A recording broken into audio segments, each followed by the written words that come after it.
You're walking through this dead, quiet, snowy New York street, trash bags everywhere, Christmas lights up, and then out of nowhere, three guys pop out and absolutely melt your armor in 2 seconds. Welcome back to The Division. Hey everyone, I'm Stefan, let's jump in. Okay, quick refresher on what this game even is. Tom Clancy's The Division is a third-person, loot-driven cover shooter set in New York after a bioterror attack called Dollar Flu wipes out a huge chunk of the population. The virus spreads through money on Black Friday, everything collapses in a few days, and you're part of this sleeper agent program that gets activated when things go completely off the rails. Tone-wise, it's not a happy game. You've got snow, empty streets, abandoned cars, and these little pockets of life where civilians are just trying to survive while factions fight over what's left. The atmosphere is honestly one of the strongest parts of the whole thing. It feels grounded, airy, almost cozy in a weird apocalypse way.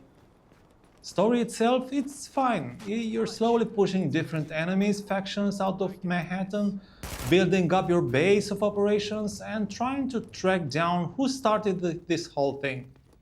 It's more cool vibe and world building than, oh my god, what a twist. You'll remember the feeling of trudging through a blizzard more than you remember specific plot bits. On PS5 in 2026, you're basically playing the last gen version through backward compatibility, but the frame rate can hit smoother targets with patches and better hardware.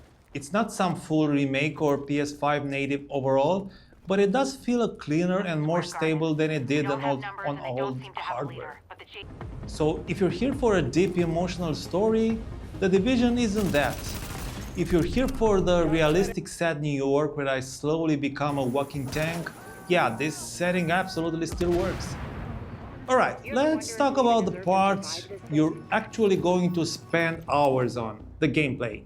At its core, The Division is a third-person cover shooter where you move from piece to piece of cover, pick out, melt health bars, and scoop up like a vacuum.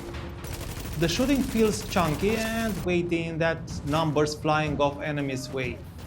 You're not one shooting people in the head like a sniper god. You're chewing through armor, watching their gear crack off, and it's weirdly satisfying. You start out pretty squishy. You'll pop out of cover for half a second, miss your shots, and just instantly get deleted. But as you level up and start getting better gear, talents and skills, you slowly turn into this unstoppable agent who drops turrets, heals yourself, and shreds whole groups. That sense of progression is where the game really hooks people. Loot is a huge part of the fun. You're constantly picking up new guns, armor pieces, and mods with better stats and rarities, and the game throws gear at you like it's scared you'll log off.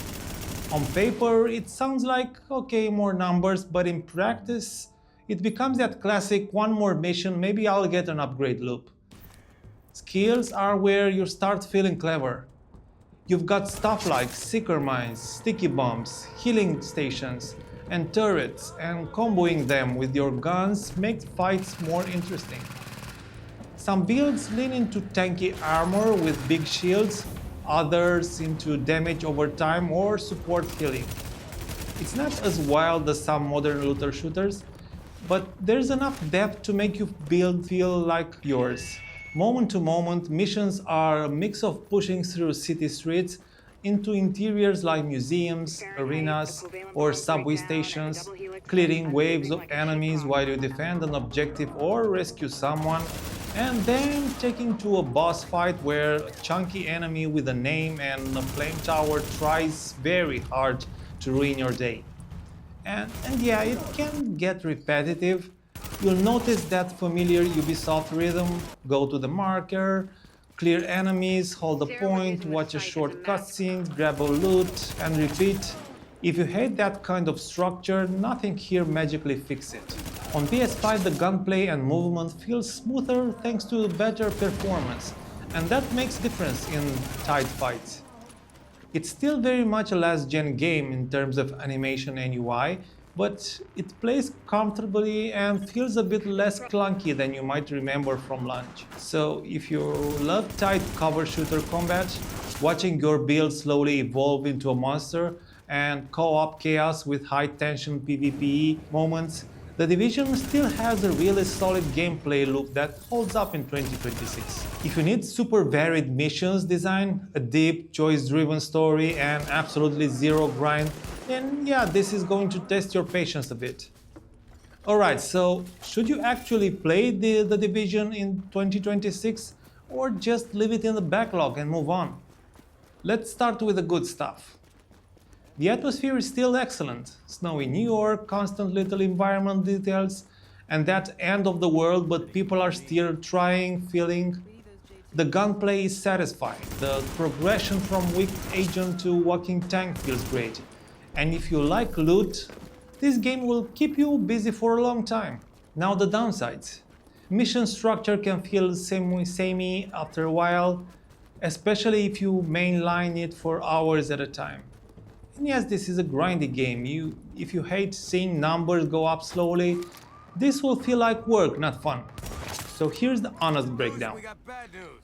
If you're into looter shooters and co-op, and if you love tweaking builds, if you want a chill atmospheric turn your brain halfway off and clear missions kind of game for evenings, and if you're even a little curious about the Division as a franchise, and maybe want to roll into the Division 2 after this, then you should absolutely play it now.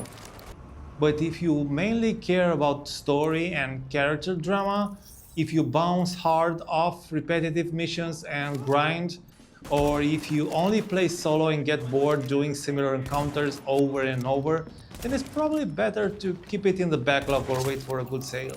For a lot of people, The Division in 2026 is a really solid comfort food shooter rather than a must-play masterpiece.